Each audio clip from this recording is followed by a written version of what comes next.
주의 전에 올라오신 여러분을 주님의 이름으로 환영하고 축복을 드립니다. 부모님과 함께 저녁 식사를 맛있게 하고 있는데 막내 늦둥이가 유치원에 서 있었던 재미난 이야기를 합니다. 그러면서 식구들에게 질문합니다. 세상에서 가장 힘든 일이 무엇인지 아세요? 라고 묻습니다. 그러자 아버지는 세상에서 가장 힘든 일은 가족을 먹여 살리는 일이지 라고 대답합니다. 그때 엄마는 맞장구를 치면서 아이고 애들 돌보고 집안일 하는 것보다 더 힘든 것이 없지 라고 말합니다. 최근에 군대를 제대한 오빠는 군 생활을 하는 것이 세상에서 가장 어려운 것이야 라고 말합니다. 그러자 이제 막 중학교에서 들어온 언니는 학교 다니면서 공부하는 것이 가장 힘든 거야 라고 말합니다. 그러자 막내가 머리카락이 하나도 없는 인형을 가져와서 소리를 칩니다. 다 틀렸어요. 세상에서 가장 힘든 일은 대머리 인형에 머리핀을 꽂는 거예요 라고 말합니다. 여러분, 머리카락이 좀 모자란 분들은 오해하지 마시기 바랍니다.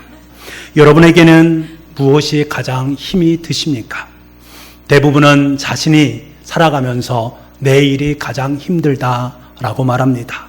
이 말은 누구나 어려운 일을 하면서 살아가고 있는 모든 것을 반증해 주는 것입니다. 살아가는 것 자체가 힘듦의 연속입니다. 누군가는 먹고 놀기만 하면 그것은 힘이 들지 않는다라고 말을 하는 분도 계시지만 먹고 놀아보십시오. 그것도 힘든 일입니다. 그러나 어차피 모두 다 힘든 세상을 산다면 중요한 것은 내가 무엇 때문에 무엇을 위해서 힘든 삶을 살아가는가, 이것이 중요하지 않겠습니까? 다시 말해서 우리는 가치 있는 일에 힘든 일을 하고 있는가, 아니면 가치 없는 것에 내 열정을 쏟고 있는가의 문제입니다. 어떤 분은 하루 종일 누군가를 열심히 돕기 위해서 땀을 흘리면서 힘든 일을 합니다. 또 어떤 분은 누군가를 괴롭히고 누군가에게 고통을 주기 위해서 힘든 일을 자행합니다. 어떤 사람은 밤새도록 열심히 글을 쓰면서 열심을 내고 있지만 어떤 사람은 밤이 늦도록 도둑질을 하기 위해서 열심히 일을 합니다. 아침에 일어나서는 동일하게 나도 힘들다, 너도 힘들다, 모두가 다 힘들다라고 말을 합니다. 어떤 분은 무의미하게 힘든 일을 하고 어떤 분은 의미 있는 힘든 일을 합니다. 여러분, 신앙생활도 마찬가지입니다. 어떤 분은 무의미하게 힘든 신앙생활을 하시는 분도 있습니다. 하지만 어떤 성도님은 가치 있고 의미 있는 삶을 살기 위해서 아름다운 신앙생활을 열심히 하는 분도 계십니다. 여러분은 과연 어떠합니까? 여러분의 신앙은 어떠합니까? 여러분은 과연 어떤 것에 여러분의 힘을 모으고 있습니까? 가치 있고 의미 있는 일에 힘쓰고 계십니까? 이 시간에 여러분 스스로에게 질문을 해보시기 바랍니다. 마가복음 4장을 보게 되면 예수님께서 바닷가에서 가르치실 때에 많은 사람들이 그에게 몰려들었습니다. 예수님께서는 그들에게 하나님의 말씀을 전하셨습니다. 그러다가 그만 날이 저물어 버렸습니다. 그때서야 비로소 예수님은 말씀을 마치시고 제자들과 함께 배를 타고 건너편 가이사라 지방으로 가셨습니다. 그러던 도중에 큰 광풍을 만나셨습니다.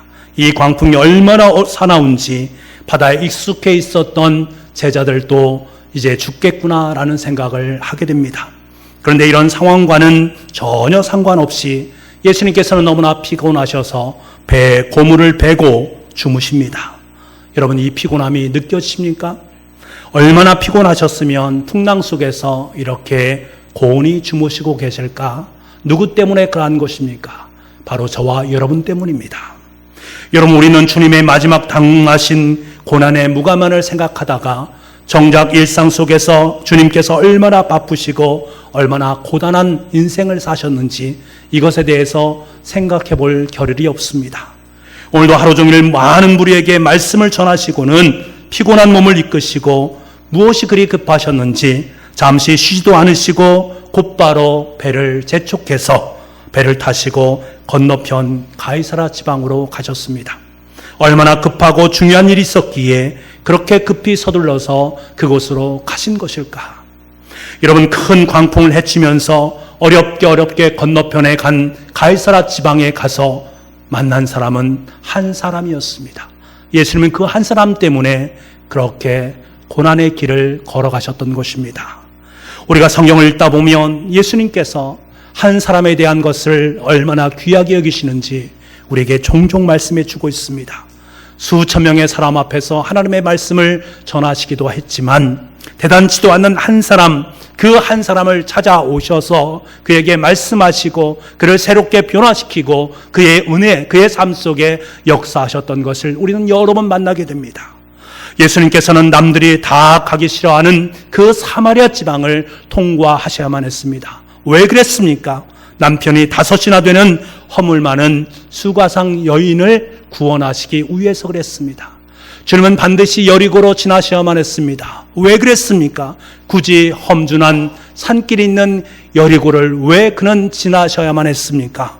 돌무화과 나무 위에 앉아있는 허물 많은 세리장 삭개오를 구원하시기 위함이었습니다. 여러분, 예수님은 자신에게 찾아오는 사람을 상대하기도 버거웠습니다. 그런데 무엇이 답답해서 그런 보잘것없는 사람, 죄인 중에 죄인인 사람들을 한 사람 한 사람 찾아가셔서 그들에게 하나님의 말씀을 전해 주신 것일까?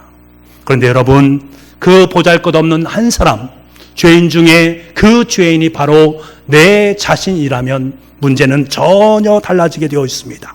남의 이야기로 들었던 그 이야기가 바로 내 자신의 이야기로 들어올 때 그것은 우리의 삶 속에 복음이 되는 것이고 하나님의 사랑이 되는 것입니다.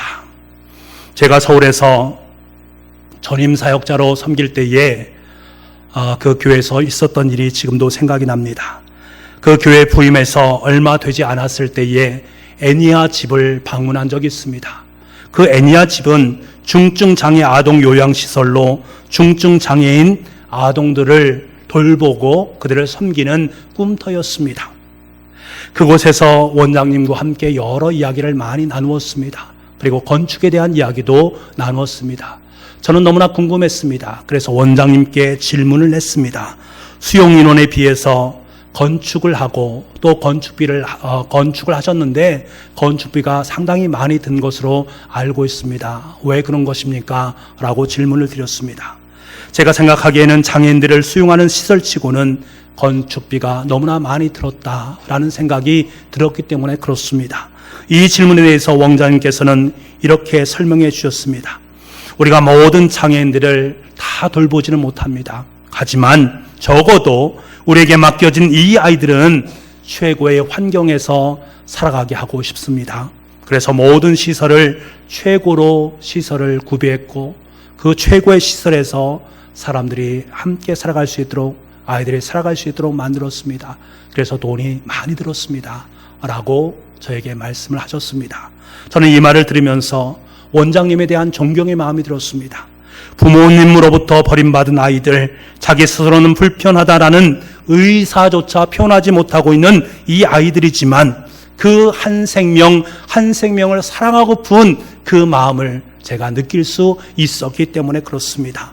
돈의 가치를 떠나서 최고의 시설을 만들어주고자 하는 그 원장님의 마음이 정말로 아름답게 느껴졌습니다. 여러분, 이 마음이 바로 거라사에 갈 수밖에 없었던 주님의 심정이었습니다. 그러면 주님께서 그렇게 피곤한 몸을 이끌고 달려가서 만난 사람은 어떤 사람입니까? 그는 더러운 귀신의 들림으로 말미암아서 가정으로부터 이웃으로부터 쫓김을 당한 사람들이었습니다. 그의 거처는 무덤 사이였습니다. 그 무덤에서 밤낮으로 소리를 고래고래 지르면서 돌로 자기의 몸을 상하게 만든 사람이었습니다.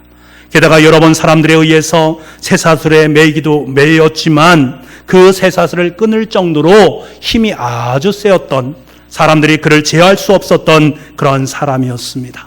주님께서는 지금 그러한 사람을 만나고 있습니다. 여러분, 의아하지 않습니까? 정말 귀하고 훌륭한 사람을 만나려고 피곤한 몸을 이끌고 그곳에 갔다면 우리는 이해를 할 수 있습니다만, 정말 보잘것없는 사람, 아니 보잘것없을 정도가 아니라 정말로 만나서는 되지 않을 사람, 정말 보기 싫은 사람, 사람 같지도 않은 사람을 만나시려고 그렇게 열심히 광풍을 뚫고 밤새도록 가이사라 밤새도록 갈릴리 바다를 건너셨던 것입니다. 그런데 여러분, 이 광인이 바로 저와 여러분이다라고 생각하면 우리는 의아해할 필요가 전혀 없습니다. 그것이 주님께서 우리에게 주신 사랑임을 우리는 깨닫고 감사와 감격을 할 수밖에 없다라는 사실입니다. 더러운 귀신에 사로잡힌 그 광인이 언제 하나님 앞에 나를 좀 도와주십시오라고 기도한 적이 있습니까? 자기 스스로 할 수 있는 것이라고는 아무것도 없습니다. 자기를 위해서나 주님을 위해서나 아무것도 할 수 없는 사람, 정말 아무 공로도 없고 자격도 없는 광인이었지만 주님은 그를 주목하시고 그를 찾아오셨습니다. 바로 저와 여러분에게 찾아오신 것처럼 말입니다. 갈릴리 바다를 건너서 광인을 찾아오신 예수님께서 그에게 무엇을 해주셨습니까? 그를 더러운 귀신에서 해방시켜 주셨습니다. 예수님께서는 귀신 들린 사람을 향해서 내 이름이 무엇이냐? 내 이름은 군대입니다 라고 말합니다. 군대라는 말은 레기온이란 말로 로마 군대의 한 사단을 의미합니다. 약 6,000명 정도의 사람을 의미하는 것입니다. 다시 말하면 그의 몸속에 6,000명 정도나 되는 사단이 들어가 있는 상 속에 있다라는 거예요. 엄청난 수의 귀신들을 의미하는 것입니다. 이러한 귀신들에 의해서 붙잡힌 바 된 인생이니 그 인생이 어찌 아름다운 삶을 살아갈 수 있겠는가? 살 수 없습니다. 그런데 주님께서는 그 광인을 사로잡고 있는 파멸의 길로 끌고 가고 있는 사단의 세력을 모두 다 몰아내셨습니다. 광인을 귀신에서 해방시켜 주셨습니다. 그리고 가정으로 돌아갈 수 있도록 만들어 주셨습니다. 여러분, 이 광인의 치유는 한 영혼을 긍휼히 여기시는 주님의 마음이 그 속에 담겨져 있습니다. 한 영혼을 향한 전적인 사랑으로 인해 한 영혼이 구원을 받은 것입니다. 그런데 여러분, 우리는 여기서 특별히 살펴볼 필요가 있습니다. 더러운 귀신이 어떻게 한 영혼에게 피해를 주고 있는지, 어떻게 우리의 삶 가운데 피해를 주고 있는지를 우리는 함께 살펴볼 필요가 있습니다. 귀신은 거라사 지방에 있는 한 영혼에게 어떤 일을 했습니까? 스스로 몸을 상하게 만들었습니다. 다시 말하면 사람을 사람 같지 않도록 만든 일에 모든 것을 쏟아 부었습니다. 주님께 청합니다. 뭐라고 청했습니까? 자기를 괴롭게 하지 말아달라라고 주님께 청합니다. 이 말은 이 사람으로 하여금 구원받지 못하게 만들겠다, 구원해 주지 말라라는 말입니다. 그래서 결국 멸망으로 이끌어 갈 수 있도록 만드는 것, 이것이 바로 마귀의 일입니다. 우리 자신을 상하게 하고 사람을 사람답게 살지 못하게 만드는 것은 정말로 마귀가 기뻐하는 것입니다. 이런 마귀는 사람만 상하게 합니까? 그렇지 않습니다. 주님께서 귀신에게 그 사람에게서 나오라라고 말씀하셨을 때에 귀신은 그 사람에게 나오기 싫었습니다. 그래서 말하는 것이 무엇입니까? 그 사람에게서 나와서 돼지에게로 들어가게 해달라라고 간청을 합니다. 얼핏 보면 사람에게서 나와서 돼지에게로 들어가 거기서 살겠다라는 말을 같이 느껴지지 않습니다. 하지만 여러분, 그것은 아닙니다. 귀신은 그렇게 순진한 것이 아닙니다. 그 사람에게서 나오기 싫지만 주님께서 그 사람에게 나오라라고 말씀하시니, 그리고 다른 사람에 가지 못하도록 말씀하시니 어쩔 수 없이 돼지에게로 들어갔습니다. 돼지에게 들어갔다라는 것은 무엇입니까? 다른 무엇이라도 멸망시키겠다라는 강한 의지가 그 속에 담겨져 있는 것입니다. 여러분, 당시에 이 지역에서 돼지를 키운다라는 것은 참으로 중요한 의미를 갖습니다. 어떤 의미가 있는가 하면 이 사람들은 돼지를 키운다라는 것은 마귀의 추종자들로 인식이 되어졌습니다. 율법에 보게 되면 돼지를 키울 수 없도록 만들었습니다. 그 더러운 돼지를 키운다라는 것은 곧 마귀를 섬긴다라는 것으로 인식이 되어졌습니다. 그런데 여러분 보십시오. 마귀는 자신을 추종한다라고 여기는 이 돼지 키우는 사람을 보호하고 있습니까? 그를 보호해 주었습니까? 아니요, 보호하지 않았습니다. 그가 키우고 있는 돼지를 다 몰살시켜버렸습니다. 마귀는 자기의 편이든 아니든 간에 누구를 막론하고 사람을 파멸시키는 것이 그의 본능이다라는 사실입니다. 생명을 귀하게 여기지 않는 것이 마귀의 특징입니다. 요즘 시가로 약 4억이나 되는 거액의 재산이 한순간에 장난으로 말미암아 다 사라져버리고 말았습니다. 그런데 여러분, 마귀가 그 옛날 거라사에서만 활동합니까? 아닙니다. 지금 이 시대에도 그 마귀는 활동을 하고 있습니다. 오늘 우리에게도 끊임없이 활동하고 있습니다. 우는 사자와 같이 우리를 삼키려고 계속해서 넘보고 있는 것이 바로 마귀의 일입니다. 악한 마귀가 힘쓰는 것이 무엇입니까? 하나님과의 관계, 하나님께서 좋아하시는 것을 못하도록 만드는 것이 마귀의 일입니다. 주님께서 한 생명을 귀하게 여기시니까, 주님께서 한 생명에게 초점을 맞추시니까 마귀는 어떻게 해서라도 한 영혼에게 초점 맞추는 그것을 하지 못하도록 만들어 갑니다. 끊임없이 한 생명을 향한 마음을 품지 못하도록 만듭니다. 한 생명을 우습게 만들어 갑니다. 여러분, 세상을 보십시오. 지금 우리가 살아가고 있는 세상의 모습을 보십시오. 한 생명에 대한 소중함이 있습니까? 그 한 생명이 너무나 우습게 비춰지는 시대를 우리는 삶을 살고 있지 않습니까? 돈 때문에, 경제 논리 때문에, 이기심 때문에 그 한 생명의 고귀함을 서서히 잃어가고 있는 시대에 우리는 살고 있지 않습니까? 마귀는 우리가 아까워할 2,000마리의 돼지나 4억 정도의 현금으로 유혹을 합니다. 경제적인 논리를 총동원해서 우리로 하여금 한 생명을 포기하도록 만듭니다. 아니면 보다 더 교묘한 수법으로 우리들로 하여금 많은 것, 크고 위대한 것을 추구하면서 살아갈 수 있도록 만듭니다. 그래서 작은 것을 바라보지 못하도록, 한 생명을 바라보지 못하도록 세상을 점점 그렇게 만들어 가고 있습니다. 이것이 바로 사단의 일이요 마귀의 일입니다. 어느 날 버스를 탔는데 어떤 분이 이런 말을 합니다. 요즘 1억이 돈이냐? 그 소리에 저는 번쩍 귀에 번쩍 그 소리가 들렸습니다. 아니, 1억이 그럼 돈이지, 돈이 아닌 건 아니지 않는가라는 생각이었습니다. 그래서 그분을 제가 쳐다보니 참 남루한 분이셨습니다. 그럼에도 불구하고 1억이 돈이 아니라고 말한 것이 왜 그렇게 말씀하셨을까? 그 이유가 무엇일까? 곰곰이 생각해 보았습니다. 근래 뉴스를 보십시오. 돈 1억 정말 별것 아닌 것으로 여겨지고 있음을 보게 됩니다. 횡령이나 뇌물, 부정한 사건들을 보십시오. 그 돈의 액수가 얼마만큼입니까? 1억 별것 아닙니다. 그 단위가 몇백억, 몇천억, 조까지 이런 모습들을 우리는 보지 않습니까? 100억, 1000억, 조 이런 단위에 너무나 익숙해지다 보니 1억은 돈같이 여겨지지 않는 것입니다. 실제 자기의 형편과는 상관이 없이 1억이라는 것을 우습게 여기는 것입니다. 어떤 아이가 하는 말을 들으면서 웃은 적이 있습니다. 티끌 모아 태산이란 말, 그 아이는 그렇게 말하더군요.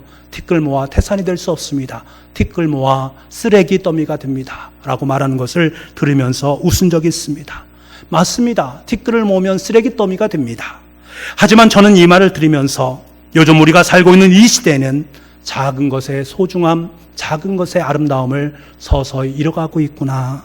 좀 더 거대한 것, 좀 더 많은 것, 그것에만 관심을 갖고 그것에만 익숙해져 있는 내 모습을 보게 되는구나 라면서 스스로 자조적인 웃음을 지은 적이 있습니다. 하지만 여러분, 우리가 결코 잊지 말아야 될 것은 무엇입니까?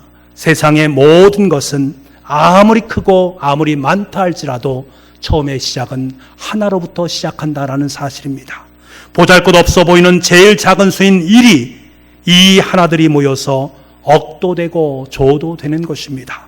63층 빌딩, 100층 이상의 빌딩이 어떻게 만들어지겠습니까?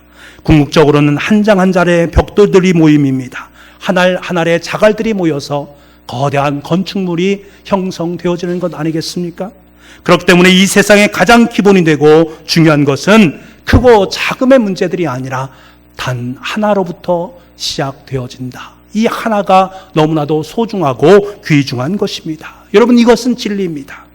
그런데 진리보다 풍요함을 더 바라는 현대인들은 물량적인 것에 현혹이 되어짐으로 말미암아 하나의 중요성을 점점 잃어가고 있고, 그래서 더 많은 것, 더 귀한 것, 더 큰 것을 취하고자 하는 마음이 있다라는 사실입니다. 여러분, 그 속에는 사단의 괴계가 담겨져 있습니다. 사단은 끊임없이 하나로부터 더 큰 것을 바라보게 만드는 역할을 우리에게 계속적으로 진행하고 있습니다. 이것이 정작 사회적인 현상만이겠습니까?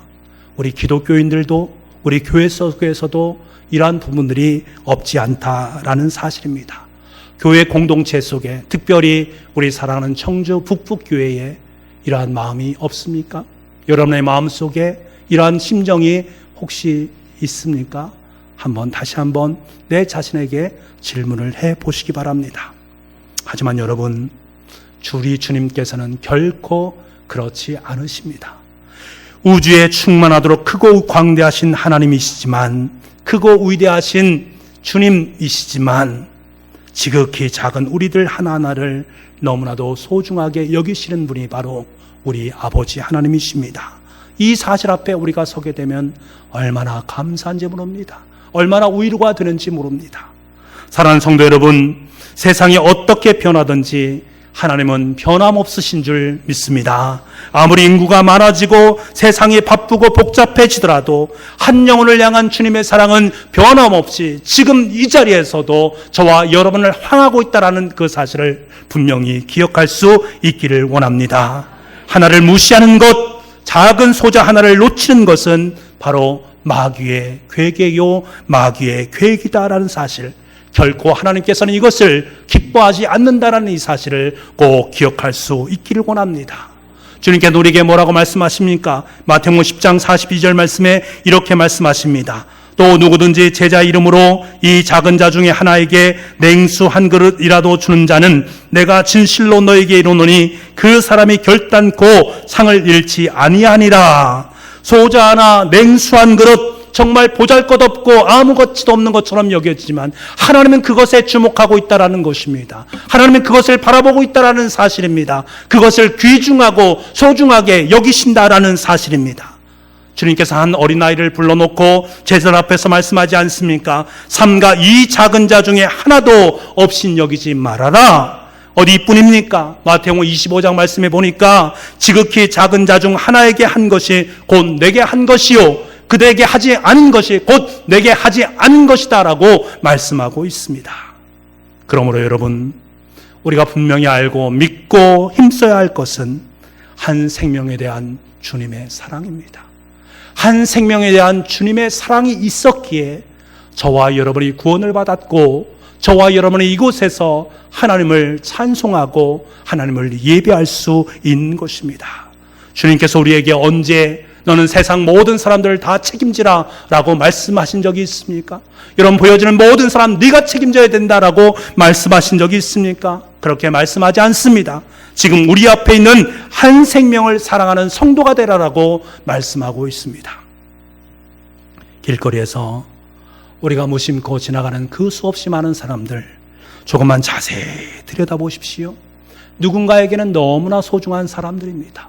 여러분의 눈에는 별건 아닌 것처럼 보이는 그 사람, 그러나 그 누군가는 그 사람으로 말미암아 세움받아 되었고 그 사람으로 말미암아 힘을 내고 용기를 내고 있다라는 사실입니다. 세상이 끔찍한 흉악범도 그 어머니에게 있어서는 배 아파 낳은 자식입니다. 우리 주님에게 있어서는 십자가의 수치와 고통을 참으시면서 낳은 주님의 자녀들입니다. 그들은 아직까지 이 사실을 인지하고 있지 못하기 때문입니다. 주님을 영접하지 못했기 때문에 그것을 깨닫지 못할 뿐입니다. 이미 그들은 주님의 자녀들입니다. 그러므로 여러분, 우리가 무시해도 될 사람들은 이 세상에 단 한 사람도 없습니다.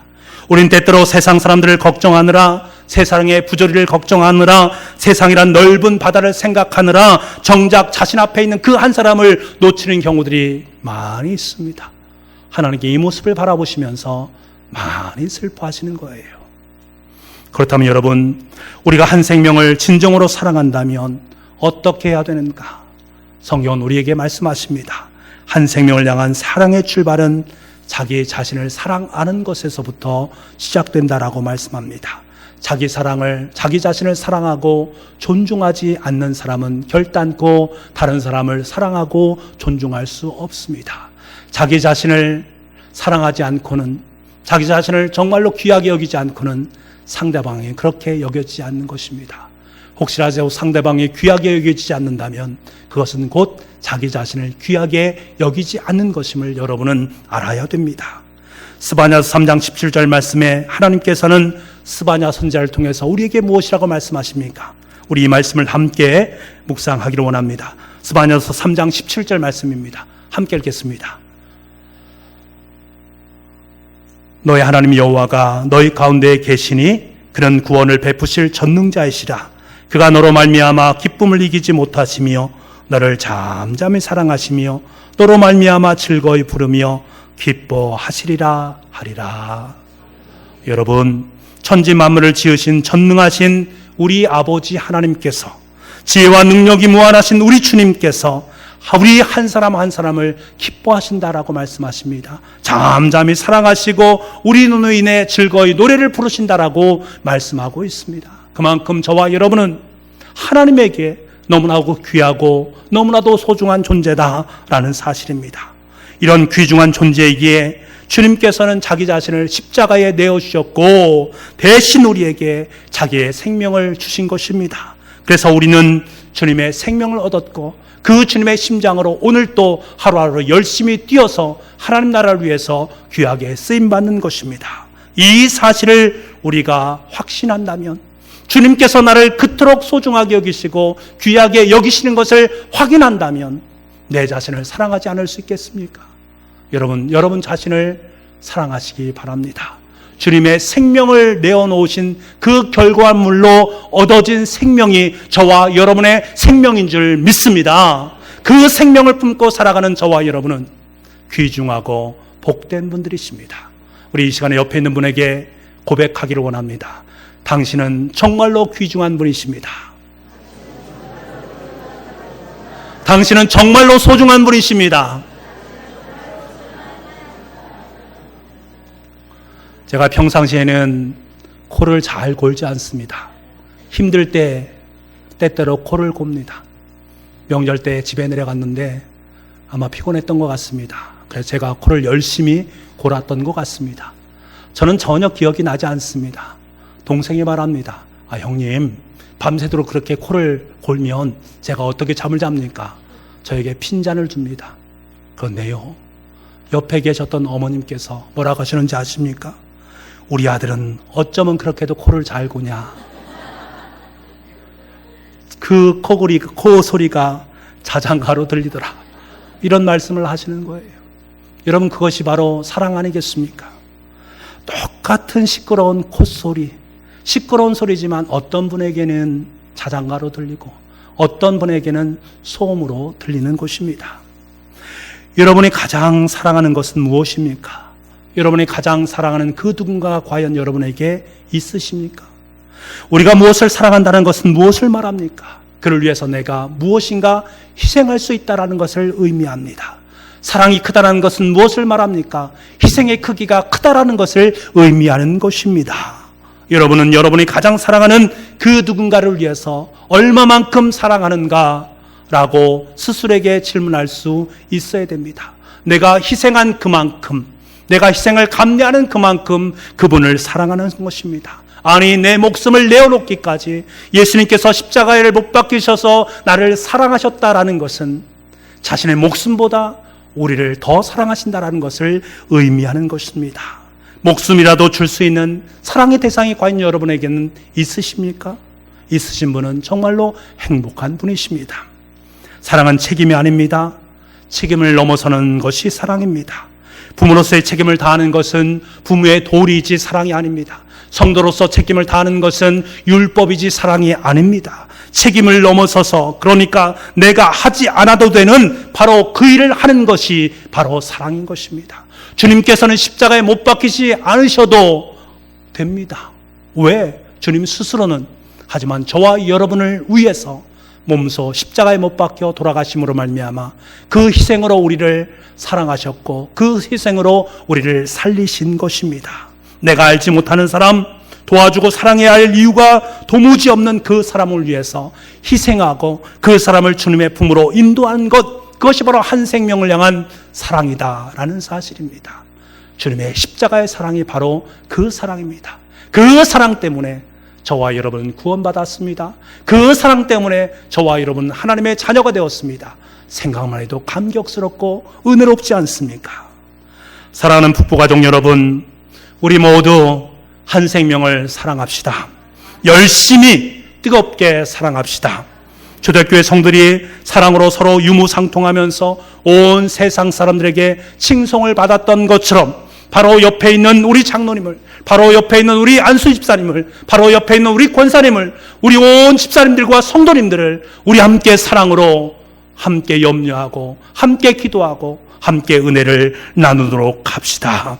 그리고 그 사랑으로 뭉쳐진 그 힘으로 우리는 잘 알지는 못하는 그 한 사람, 우리가 잘 알지만 여전히 예수님을 알지 못하는 그 한 사람을 향해 우리의 사랑을 나누도록 합시다. 그 사랑의 책임이 바로 러브 153 전도 자리입니다. 주님은 전혀 사랑할 가치가 없는 한 영혼인 저와 여러분을 사랑하셨습니다. 그리고 우리를 구원하기 위해서 친히 자신의 목숨을 내어놓으셨습니다. 그리고 저와 여러분을 향해서 또 다른 한 영혼에게 집중하라라고 말씀하고 계십니다. 내가 너를 사랑해서 십자가에 죽었다라는 것을 인식한다면, 깨닫는다면, 믿는다면 너도 또한 한 사람에게 집중하라라고 말씀하고 있습니다. 그래서 우리 교회에 153 전도 잔치를 열게 하시고 한 영혼을 사랑하라, 한 영혼을 바라보라, 한 영혼을 긍휼히 여기라 주님께서 우리에게 명령하신 것입니다. 여러분, 이 명령에 기쁨으로 동참할 수 있기를 간절히 소망합니다. 다음 주일은 러브 153 전도잔치 주일입니다. 그동안 한 영혼을 향한 마음을 품고 주님 앞에 간절히 나와서 기도했습니다. 수요일날도 기도하고 새벽에도 기도하고 금요 성령 기도에도 끊임없이 기도했습니다. 바라기는 성령님께서 저와 여러분의 마음을 감동시키시고 그분들의 마음속에 예수님의 사랑의 씨앗을 전해줄 수 있는 은혜가 있기를 간절히 소망합니다. 그래서 그분들이 다음 주일에 주님의 천국잔치인 우리 교회에 나와서 주님의 나라를 소망하고 주님을 찬양하고 함께 천국잔치를 누릴 수 있는 은혜가 넘쳐날 수 있기를 간절히 소망합니다. 주님은 한 영혼을 사랑하셨습니다. 그 한 영혼은 바로 저와 여러분입니다. 저와 여러분 한 영혼을 사랑해야 됩니다. 이를 위해서 주님은 십자가에 못 박혀 돌아가셨습니다. 오늘도 우리의 마음속에 십자가를 바라보고 그 십자가 속에 담겨져 있는 한 영혼을 품는 그 사랑, 그것이 바로 나였고 그 다른 사람에게 그 사랑을 나누기를 원하시는 주님의 숨결을 경험할 수 있는 복된 한 주간이 될 수 있기를 간절히 소망합니다. 기도하겠습니다. 아버지 하나님, 한 영혼을 사랑하시는 주님을 만나게 하시니 감사합니다.